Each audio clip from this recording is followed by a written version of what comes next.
So there I was, Captain Jake Murphy, proud owner of the rustiest cargo hauler in 3 sectors, trying to explain to my insurance company why I needed coverage for 47 quote-unquote exotic pets aboard a vessel rated for industrial freight. Yeah, that conversation went about as well as you'd expect. The Rusty Wanderer wasn't supposed to be a zoo. Hell, it wasn't even supposed to still be flying, but here we are. What started as a simple cargo run 5 years ago had somehow devolved into me becoming the galaxy's most reluctant animal rescue service. And before you ask, no, I didn't plan this. I'm just apparently incapable of saying no to anything with big sad eyes, extra limbs, or the ability to make pathetic whimpering sounds in 17 different frequencies. Take Whiskers, for instance. Found him on Kepler 442b, supposedly just a routine pickup of mining equipment. Turns out the equipment included one telepathic space hamster who'd been used as a living communication relay. Poor little guy was about the size of a basketball, covered in the fluffiest purple fur you've ever seen, and had these enormous black eyes that could guilt-trip a loan shark into charity work. One look at those eyes and boom, suddenly I'm a hamster dad. The problem with Whiskers wasn't the telepathy, mind you, it was the stage fright. Yeah, you heard that right. The galaxy's only known telepathic rodent gets nervous in social situations. So instead of crystal clear mental communication, I get a constant stream of anxious chittering and the occasional accidental thought broadcast of whatever he's worried about this week. Last Tuesday it was whether the artificial gravity would fail and turn him into hamster pudding. This morning it was existential dread about the heat death of the universe. Real uplifting stuff. "Captain Jake?" came a voice that sounded like someone gargling marbles mixed with pure anxiety. "Are we going to die today?" "We're fine, Whiskers," I called back to the cargo bay. "Just routine maintenance on the hyperdrive. Nothing explodey about it at all." A pause. Then a mental whisper that felt like a nervous hiccup in my brain. That's exactly what someone would say right before everything exploded. See what I mean? Anxiety hamster. Then there's Gobert. Now, Gobert is what happens when a gelatinous blob from the Andromeda Nebula decides it wants to be a guard dog when it grows up. He's about 4 feet tall, lime green, and has the consistency of partially set jello. He also has absolutely zero understanding of personal space and an unshakable belief that he's the most intimidating creature in the known universe. Woof, came a wet, squelching sound from somewhere near my left ankle. I looked down. Gobert had shaped himself into what I can only describe as a very determined puddle with eyes. "Yes, Gobert, you're a very good boy," I said, stepping carefully around him. "Very scary, much intimidation." He jiggled with pride, which made a sound like someone enthusiastically mixing cake batter. The crown jewel of my accidental menagerie, however, had to be Beauregard, Cornelius, and Fitzgerald. 3 heads, 1 body, and a vocabulary consisting entirely of curse words in languages that had been dead for millennia. They looked like a parrot that had been put through a cosmic copying machine that had serious calibration issues. Each head was a different vibrant color, bright blue, electric green, and violent orange respectively, and they spent most of their time arguing with each other in what my universal translator cheerfully informed me were extremely creative profanities. "Scraw! By the 7 moons of Valdris, your molting feathers smell like fermented quasar droppings," screeched Beauregard. "Ah. Nose and safe, my plumage is magnificent, you cross-eyed spawn of a gaseous anomaly," Cornelius fired back. Fitzgerald just muttered something that made my translator shut down and display a warning about content unsuitable for most known forms of sentient life. "Boys," I said tiredly, "we've talked about this. Indoor voices, some of us are trying to run a business here." All 3 heads turned to look at me with identical expressions of innocent confusion, which was frankly more terrifying than their arguing. The thing is, I never meant for this to happen. I was supposed to be a simple cargo hauler. Pick up stuff, drop off stuff, collect payment, repeat until retirement, or death by cosmic radiation, whichever came first. But apparently, I have some kind of genetic defect that makes me constitutionally incapable of leaving distressed creatures alone. It's like my DNA got mixed up with some kind of universal foster parent programming. Every single one of my 47 passengers has the same story. Found them in some horrible situation, told myself I'd just help them get somewhere safe, and somehow they never quite made it off my ship. Before I knew it, I was retrofitting cargo bays into habitats, installing 14 different types of life support systems, and learning that Centaurian sloth bears require a specific type of elevator music to digest their food properly. My insurance premiums are astronomical. My fuel costs are through the roof because apparently half my passengers need their compartments heated to temperatures that could melt steel. And don't even get me started on the food budget. Do you have any idea how much it costs to import fresh Venusian kelp to the Outer Rim territories? Neither did I, until I adopted a family of space manatees who go on hunger strikes if you try to feed them the synthetic stuff. But here's the thing, and I'll deny it if anyone asks. But looking around, at my completely insane floating zoo, watching Goobert try to intimidate a maintenance drone while Whiskers broadcasts his grocery list directly into my brain, and the three-headed terror squad argues about whose turn it is to clean their perch, I wouldn't change a thing. Well, maybe I'd change the part where they all seem to think 400 hours is the perfect time for a group sing-along, but other than that, I'm good. My contemplation of my life choices was interrupted by the communication console's cheerful ping. "Incoming distress signal, Captain," announced my ship's AI in a voice that managed to sound both helpful and vaguely condescending. "Origin, Kepler 1649c, Outer Rim territory. No other ships responding." I stared at the blinking red light on my console. A distress signal. From a planet I'd never heard of, in a sector that most people avoided because it was basically the galactic equivalent of the bad side of town. "Any details about what kind of distress?" I asked, though I already knew I was going to answer it, because apparently I'm not just a sucker for abandoned animals, I'm a sucker for anything that needs help. "Negative, Captain, just a standard emergency beacon. Could be anything from engine failure to hostile alien encounter to cosmic weather phenomena." "Or," chimed in Whiskers telepathically, his mental voice quivering with possibility, "it could be another friend who needs a home." I looked around at my cargo bay turned petting zoo, listened to Goobert's enthusiastic woofing and the ongoing trilingual argument about proper tail preening techniques, and realized that somewhere along the line, I'd stopped being a cargo hauler and become something else entirely. Something that was about to go investigate a distress signal from the middle of nowhere, probably find some other creature that needed help, and somehow end up with 48 passengers instead of 47. "Set course for Kepler 1649c, I told the AI, ignoring its electronic sigh of what I could only assume was resignation. "Looks like we're going to make a house call." Kepler 1649c turned out to be the kind of planet that travel brochures would describe as rustic if they were being polite, or a desolate hellscape if they were being honest. It was mostly rock, dust, and the occasional scrubby plant that looked like it was personally offended by the concept of photosynthesis. The kind of place where you'd expect to find either ancient alien ruins or a really depressing mining operation. What I didn't expect to find was a crater the size of a small city, with what appeared to be a mountain sitting in the middle of it. Except mountains don't usually have eyes. "Well," I said, staring at my scanner readings. "That's new." The mountain blinked. Both eyes, each one roughly the size of my cargo bay. "Captain Jake," Whisker's mental voice was doing that thing where it went up 3 octaves when he was nervous. "I'm getting some very interesting thoughts from down there." "Define interesting," I said, bringing the ship down for a closer look. "Lonely. Very, very lonely. Also something about hoping the pretty spaceship doesn't run away like all the others." I paused in my landing sequence. "Pretty spaceship? Whiskers, are you sure you're reading that right?" "Oh yes. Also, there's something about hoping this one will stay for tea, although I'm not entirely sure what tea means in this context. The concept is coming through as, sharing warm liquid and emotional connection." Great. The mountain wanted to have a tea party. As we touched down, I got a better look at what I was dealing with. The creature was massive, easily 300 feet tall and probably twice as wide. It had the general body plan of something that might have been a cross between a bear, a rhinoceros, and a particularly ambitious architectural project. Its hide was a dark gray color, with patches of what looked like moss or lichen growing on it, giving it the appearance of a living landscape. 2 enormous arms ended in hands that could probably pick up my ship like a toy, and its face, while undeniably huge and somewhat terrifying, had an expression that I could only describe as hopeful. "Scraywob, Cac! By the 13 tentacles of Gaxnor, that thing could use us as dental floss," announced Beauregard helpfully. "Shut up, you molting catastrophe," Cornelius shot back. "Can't you see the poor dear is just lonely?"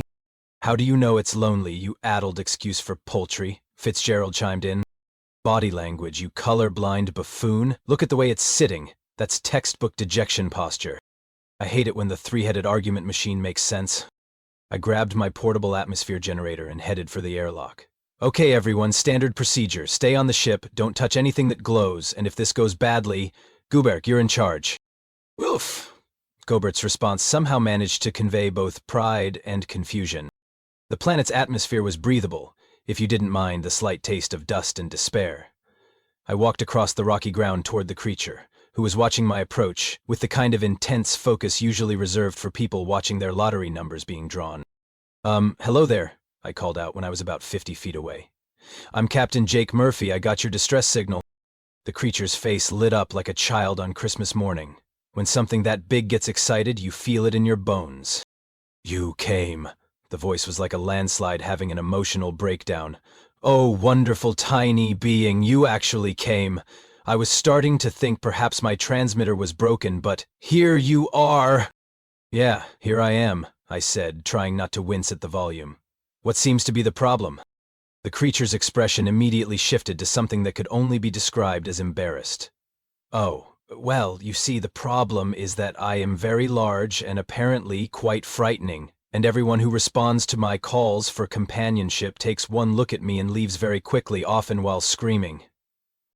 I looked up at this building-sized creature who was basically wringing his massive hands like a nervous teenager asking someone to prom. How long have you been sending out distress signals? I asked. 43 years, 2 months, and 16 days. But who's counting? The creature tried to laugh, but it came out as a sound like a rock slide with a sense of humor. 43 years. This guy had been sitting alone on this rock for 43 years, just hoping someone would stick around long enough to have a conversation. What's your name? I asked. Oh, no one has asked me that in so long! The creature practically vibrated with excitement. I am Brutus. Though I realize the name might be somewhat intimidating. I chose it when I was young and thought it sounded impressive. Now I rather wish I had gone with something more approachable. Perhaps Gerald. Or better Scotch. Brutus, a 300-foot-tall living mountain named Brutus, who wanted to be called Butterscotch. Captain, Whisker's voice whispered in my head, he's not dangerous at all, he's just sad. Really, really sad. And he's been alone for so long that he's starting to forget how to talk to people. Back on the ship, I could hear what sounded like a heated discussion in multiple languages, several of which probably violated the Geneva Convention. Those are very interesting sounds coming from your ship, Brutus observed, trying to peer around me. Do you have friends with you? Yeah, you could say that. 47 of them, actually.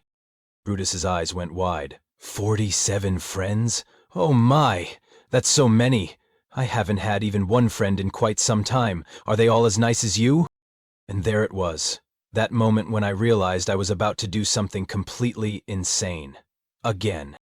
Tell you what, Brutus, I said, already mentally calculating cargo space and wondering if my insurance covered acts of unprecedented stupidity. How would you like to come with us? The silence that followed was so complete I could hear my own heartbeat. Then Brutus made a sound that I can only describe as the geological equivalent of sobbing with joy. You would? You would really take me with you? But I am very large, and I eat quite a lot, and I sometimes talk too much when I get excited. Buddy, I said, looking back at my ship where I could see Gubert pressed against a porthole, making what I assume were welcoming gestures. You have no idea what I've gotten myself into before. Trust me, we'll figure it out. Oh my, I need to pack.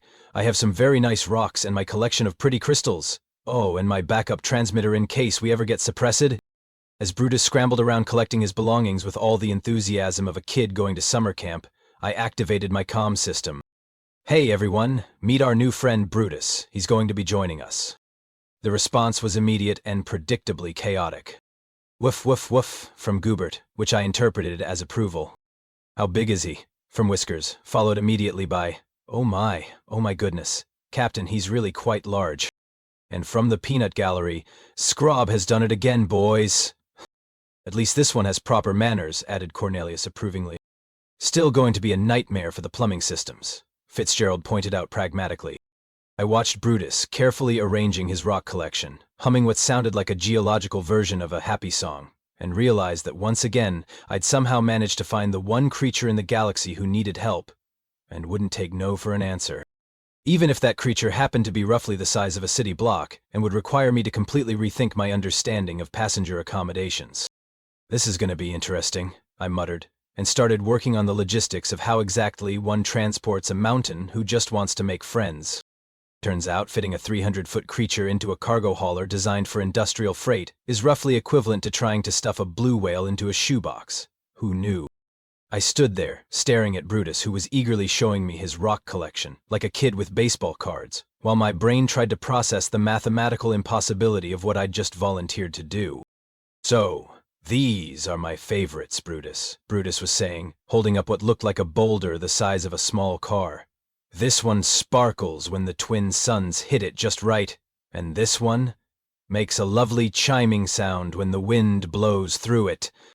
"That's great, buddy," I said absently, running calculations in my head. "Hey, quick question. How do you feel about external seating?" "Extrical seating?" "You know, riding on the outside, like a cosmic piggyback ride. Very scenic, great views of the void." Brutus considered this with the serious expression of someone weighing their mortgage options. "I suppose that could be quite pleasant. I do enjoy looking at stars, though I should mention I get a bit nervous about heights." I stared at him.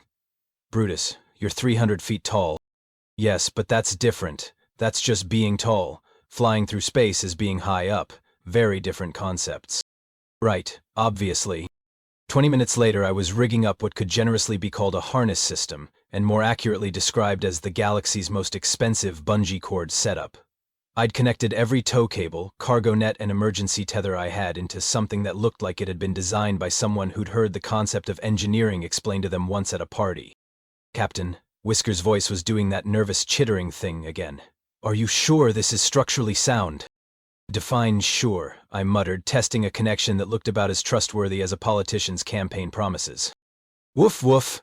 Goobert had oozed his way outside to help, which mostly consisted of him trying to hold tools in his gelatinous mass and occasionally dropping them with wet, apologetic sounds. "I feel like perhaps I should mention," Brutus said, carefully maneuvering himself into the harness, "that I have never flown before. Is there anything I should know?" "Don't let go," I said, tightening what I hoped was the last essential strap. "Oh, that seems reasonable." That's when the first ship appeared on my scanner. Then the second. Then the third, fourth, and fifth, all approaching in a formation that screamed official government business, with a side order of, "You're in trouble now, buddy." "Attention, unregistered vessel," came a crisp, authoritative voice over my comm system. "This is Commander Pristina Blackwater of the Galactic Animal Control Bureau. You are in violation of approximately 47 different regulations regarding the transportation of unlicensed exotic creatures." 47? I asked, genuinely curious. "That's just the preliminary count. We're still reviewing your file." Of course they had a file on me. I activated my comm system and put on my most innocent voice, which fooled absolutely no one. "Commander Blackwater, this is Captain Jake Murphy of the cargo vessel Rusty Wanderer. I'm not sure what you're talking about. I'm just a simple freight hauler making a routine pickup. Captain Murphy, our sensors indicate you currently have a Class X megafauna attached to your vessel's exterior." I looked up at Brutus, who was waving enthusiastically at the approaching fleet with both hands, causing my ship to rock gently from side to side. "Class X megafauna," I said. "That's just my, new cargo container. Very large, very mobile, cutting-edge technology." "Captain Murphy?" "Yes?" "Your cargo container just waved at us. It's very advanced." The pause that followed was the kind of silence that comes right before someone starts shooting at you. "Captain Murphy, you are hereby ordered to surrender the creature immediately. Class X megafauna are considered extremely dangerous and must be contained or destroyed for public safety."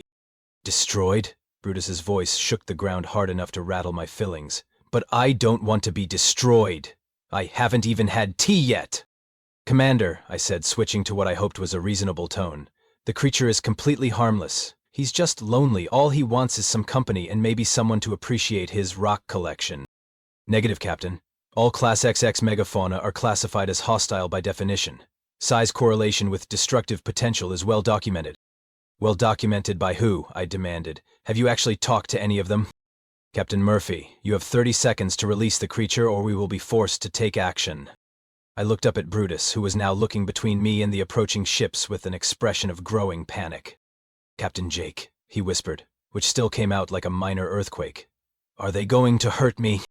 "Not if I can help it," I muttered, then keyed the comm. "Commander Blackwater, I'm going to need more than 30 seconds to detach my cargo. These are complex systems." "You have 60 seconds. I think perhaps I should just stay here," Brutus said sadly. I don't want to cause trouble for my new friends. Don't even think about it, I told him, frantically checking my harness connections. Nobody gets left behind. That's the rule. UT Captain Jake, they have very large guns on those ships. Yeah, well, we have something better. What's that? I looked around, at my completely insane cargo bay full of creatures who'd all somehow found their way onto my ship because nobody else wanted them, listened to Goober's determined woofing and the three-headed argument about proper evasive maneuvers, and felt that familiar surge of stubborn human stupidity that had gotten me into this mess in the first place. We have family, I said, firing up the engines, and family doesn't abandon family. Hang on tight, Brutus. We're going for a ride. Oh dear, Brutus said, gripping the harness with hands the size of bulldozers. I really don't like heights. Don't worry, I called back as the first warning shot streaked past us. You'll get used to it. That's when things got interesting. You know that feeling when you're doing something incredibly stupid and a small voice in your head keeps saying, this is a terrible idea, but you do it anyway? Yeah, that was my entire existence at the moment. The rusty wanderer lurched into the atmosphere with all the grace of a drunken elephant, mainly because I now had a 300-foot creature hanging off the back like the galaxy's least aerodynamic trailer hitch. This is quite exhilarating, Brutus shouted over the wind, which would have been encouraging if his idea of holding on tight wasn't causing my hull plates to buckle. 5 ships closing fast, Captain, Whiskers announced telepathically, his mental voice jumping several octaves. Also, I think Goobert is having some kind of episode. I glanced back to see Goobert vibrating at a frequency that was setting off every alarm on the ship. Apparently, when gelatinous blob creatures get excited, they turn into living emergency broadcasts. Attention cargo vessel, came Blackwater's voice over the comm, now with significantly less patience. You are making this much more difficult than necessary. Woof! Goobert managed between vibrations, which triggered the ship's automatic distress beacon. Oh, come on. I slammed the emergency override, but it was too late. Now we were broadcasting our exact location to every ship in the sector while simultaneously sounding like a dying space whale. Scrawled out loud. Evasive maneuvers, you incompetent mammal. Beauregard screeched. Hard to port, Cornelius added helpfully. No, starboard, you molting disaster, Fitzgerald disagreed. Would you 3 shut up for 5 seconds? I yanked the controls hard left, which sent Brutus swinging out like a massive pendulum. Oh my, Brutus called out as he arced through space. This is definitely too high. The good news was that a 300-foot creature makes an excellent counterweight for sharp turns. The bad news was that physics doesn't care about your feelings, and suddenly we were spinning through an asteroid field like the galaxy's worst carnival ride. Captain, Whiskers squeaked, Brutus is about to hit that asteroid. I see it. I spun us around just as Brutus's bulk smashed into a space rock the size of a small moon. The asteroid exploded into a shower of debris while Brutus looked mildly surprised. That was rather loud, he observed. Behind us, one of Blackwater's ships flew directly into the debris cloud. The explosion lit up my rear scanner like a fireworks show. Home down, I muttered, then immediately felt bad about it. Hope they had good life pods. Scrot, okay. The big fellow's a natural, Beauregard cackled with delight. Did you see that asteroid disintegration? Cornelius added admiringly. Textbook destruction pattern. I didn't mean to break it, Brutus called apologetically. I was just trying to hold on. Don't worry about it, buddy, I shouted back, dodging another asteroid. You're doing great. This is quite different from tea parties. 2 more ships closed in from our flanks. I pulled us into a barrel roll that would have been impressive if it hadn't sent Brutus spinning around the ship like a massive ball and chain. Oh dear, oh dear, oh dear, Brutus chanted as he whirled through space, accidentally clotheslining another government ship with his outstretched arm. 2 down, Whiskers announced with what sounded suspiciously like glee for someone who usually worried about cosmic radiation. Captain Murphy! Blackwater's voice was getting that special tone that people use right before they start making very poor decisions. You are now responsible for the destruction of 2 government vessels, designed specifically to mark out each sector of the patent identification number. Your passenger is 300 feet tall. Discrimination, I shot back. Size-based harassment. I'll be filing a complaint. The 3rd ship tried to get clever and came at us from below. Unfortunately for them, that put them directly in Brutus's flight path as he swung back toward the ship.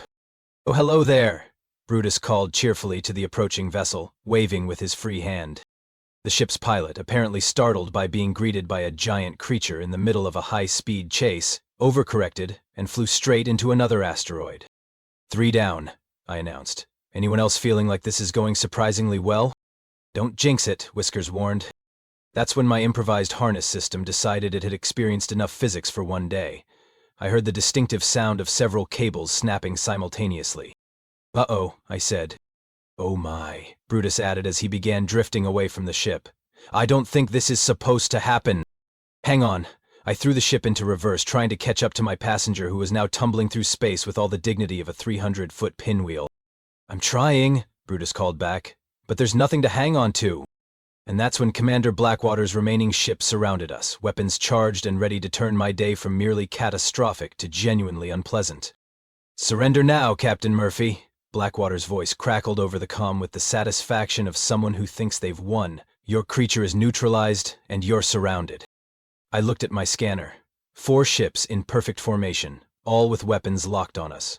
Brutus floating helplessly in space, looking like a very large, very sad balloon that had lost its string. Well, I said to my crew, anyone got any bright ideas? Woof! Goobert managed, which somehow conveyed both determination and a complete lack of actual plans. That's when Whisker's mental voice suddenly turned from nervous anxiety to something I'd never heard from him before. Crystal clear confidence. Captain, he said telepathically, his stage fright apparently cured by sheer indignation. Nobody threatens our family. Skrawa, time to show these government buffoons what 47 United Misfits can do, Beauregard declared. For once I agree with the blue moron, Cornelius added. Let's make them regret messing with our herd, Fitzgerald finished. And then the most beautiful thing happened. For the first time in 5 years, all 47 of my strays worked together like they actually belonged on the same ship. Whiskers took control, his telepathy suddenly projecting with military precision to coordinate everyone. The Centaurian sloth-bearers started harmonizing at exactly the frequency needed to jam government communication systems. My family of space manatees began generating an electromagnetic field that scrambled targeting computers. Goobert stopped vibrating and instead launched himself out of the airlock, spreading into a massive green shield between us and the enemy ships. What is that thing? Came a panicked voice over the comm as Goobert expanded to roughly the size of a small building, deflecting energy blasts like a living, jiggling deflector shield. That's my boy, I called out proudly. The 3-headed terror squad took over my external communications array and began broadcasting what my translator politely described as psychological warfare of unprecedented creativity in 17 different dead languages simultaneously. Within 30 seconds, 2 of Blackwater's pilots were demanding immediate transfers to any other assignment in the galaxy. This is impossible, Blackwater sputtered. You have 47 different species working in perfect coordination. 48, I corrected, watching Brutus finally figure out he could use his momentum to swing back toward us like a massive grappling hook. I'm coming, friends, Brutus announced, spinning through space with surprising grace for someone who is afraid of heights. He caught the nearest government ship in a bear hug that was probably meant to be gentle but ended up crushing their engines like a tin can. Sorry, he called to the drifting vessel. I'm still learning about space hugs. The remaining ships suddenly found themselves facing a coordinated assault of telepathic coordination, harmonic jamming, electromagnetic interference, psychological warfare, a giant space blob playing defense, and a 300-foot creature who gave enthusiastic but structurally devastating hugs.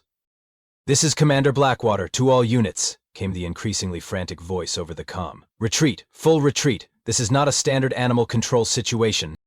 Wait! Brutus called out as the ships began withdrawing. Would you like to stay for tea? I still haven't had proper tea. The government ships disappeared into hyperspace so fast they probably left scorch marks on space-time itself.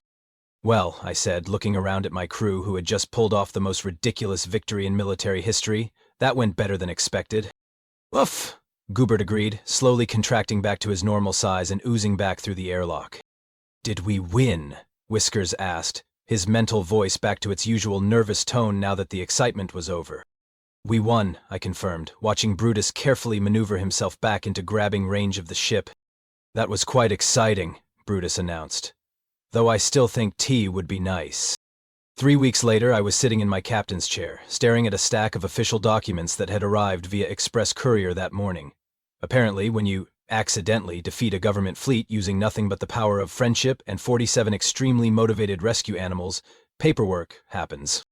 Captain, Whiskers said telepathically, his mental voice doing that thing where it tried to sound casual but was obviously bursting with excitement. You should really read the one on top.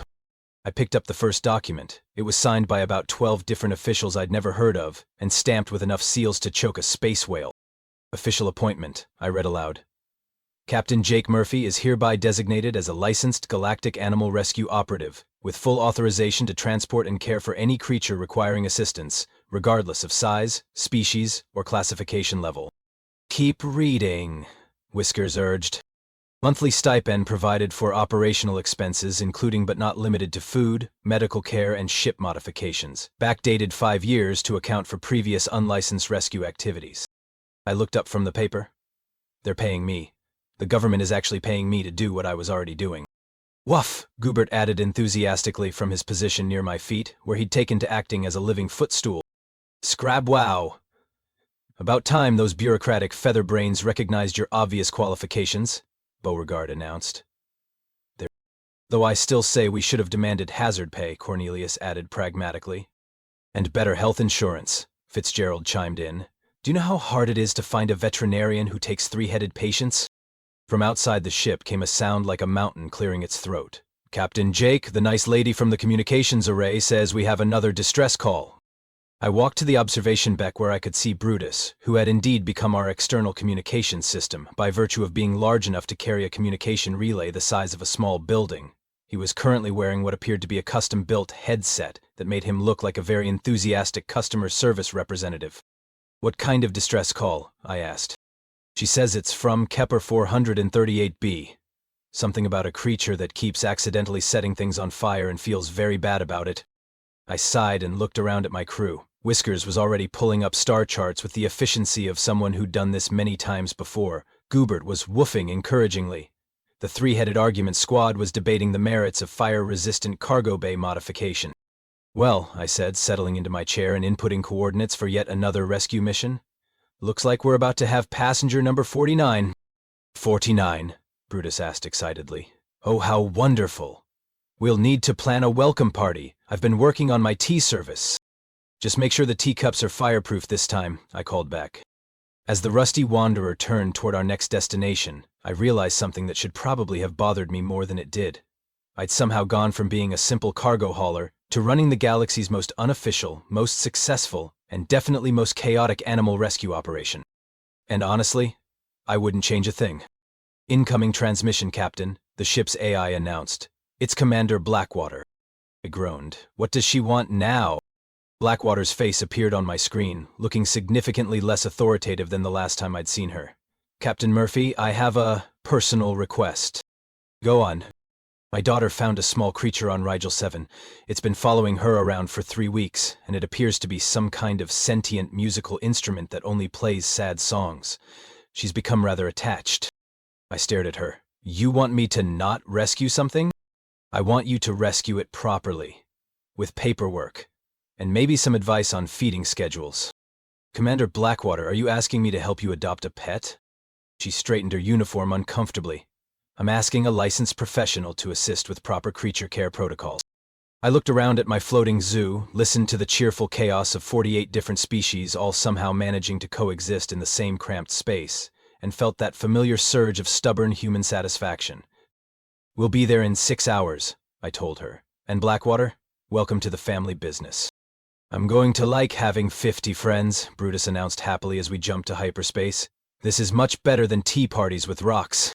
The rocks were probably better conversationalists than some of our passengers, I muttered, ducking as one of the Centaurian sloth bears threw what appeared to be a very sarcastic piece of fruit at my head. But as I settled in for another routine day of completely abnormal space animal rescue operations, surrounded by the most dysfunctional, chaotic, and loyal crew in the galaxy, I had to admit that this was probably the best terrible decision I'd ever made, even if my insurance company still refused to return my calls.